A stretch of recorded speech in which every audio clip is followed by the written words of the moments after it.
2025년 12월 인도에서 사업하시는 분들이라면 연말이라고 마냥 여유 부릴 수만은 없죠.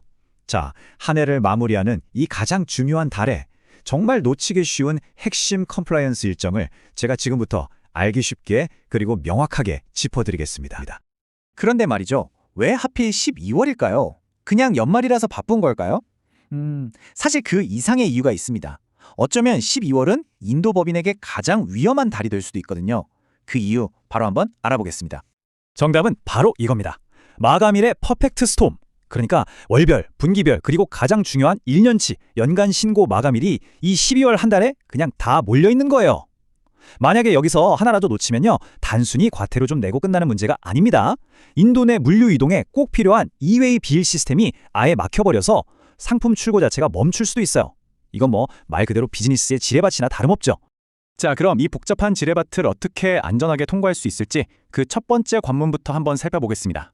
바로 매달 우리를 찾아오는 월별 GST, 즉 상품용역세 신고입니다. 보세요. 12월 GST 마감일이 정말 촘촘하죠? 10일부터 시작해서 11일, 13일, 20일, 그리고 연말 마지막 날인 31일까지 이건 뭐 거의 매주 신고서가 기다리고 있는 셈이에요. 이 전체적인 흐름을 놓치지 않는 게 정말 중요합니다. 자, 여기서 중요한 건 우리 회사가 도대체 어떤 서류를 언제까지 내야 하는지 이걸 정확하게 아는 거예요. 예를 들어서 원천징수 의무가 있다면 10일에 GSTR-7을 제출해야 하고요. 거의 모든 일반 사업자에게 해당하는 핵심 월별 신고서죠. GSTR-3B는 20일까지입니다. 우리 회사에 해당하는 항목을 정확히 파악하는 것, 이게 모든 것의 첫걸음입니다. 혹시 아까 표에서 OIDR라고 좀 낯선 단어 보셨나요? 이게 뭐냐면요, 해외에서 인도로 광고나 클라우드 서비스 같은 온라인 서비스를 제공하는 사업자를 말하는 겁니다. 만약 우리 회사가 여기에 해당된다면 12월 20일까지 GSTR-5A라는 양식으로 신고해야 한다는 점 꼭 기억해 두세요. 자, 월별 GST 신고가 끝났다고 해서 안심하긴 아직 이릅니다. 이제는 또 다른 중요한 마감일들이 기다리고 있거든요. 바로 직접세, 그리고 우리 직원들과 직접적으로 관련된 연금, PF랑 건강보험, ESI입니다. 여기서 정말 많은 분들이 헷갈려 하시는 게 바로 이 TDS 개념인데요. 납부랑 신고는 완전히 다른 겁니다. 꼭 기억하세요. 11월에 떼어놓은 세금은 12월 7일까지 납부하는 거고요. 4분기 전체 실적에 대한 신고는 내년 1월 15일에 하는 겁니다.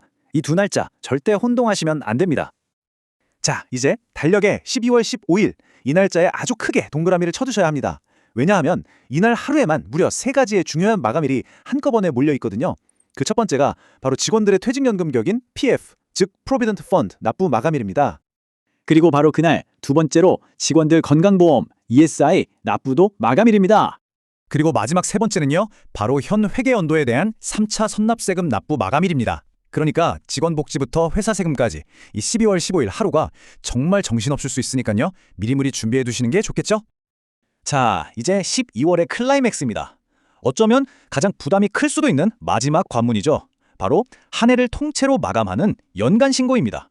12월의 모든 노력이 사실상 이날 12월 31일 하루를 위한 거라고 해도 과언이 아니에요. 만약 이날을 놓친다? 이건 그냥 마감일 하나 어기는 수준이 아니라 한 해 농사 전체를 망칠 수도 있는 아주 중대한 문제입니다.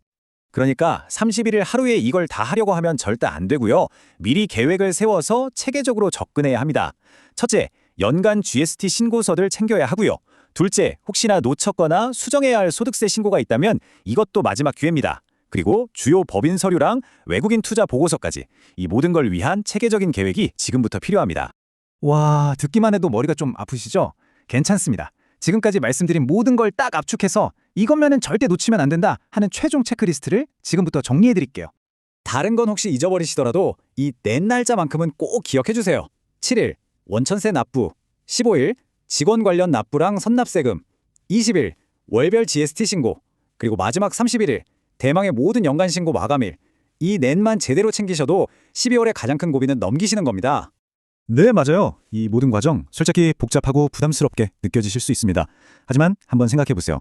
컴플라이언스를 지킨다는 건요, 단순히 의무를 다하는 걸 넘어서서 예기치 못한 벌금이나 심지어 사업 중단 같은 그런 엄청난 리스크로부터 우리 비즈니스를 지키는 가장 확실한 방법입니다.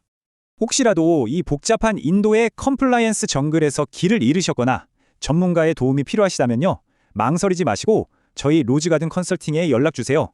여러분의 든든한 가이드가 되어드리겠습니다. 감사합니다.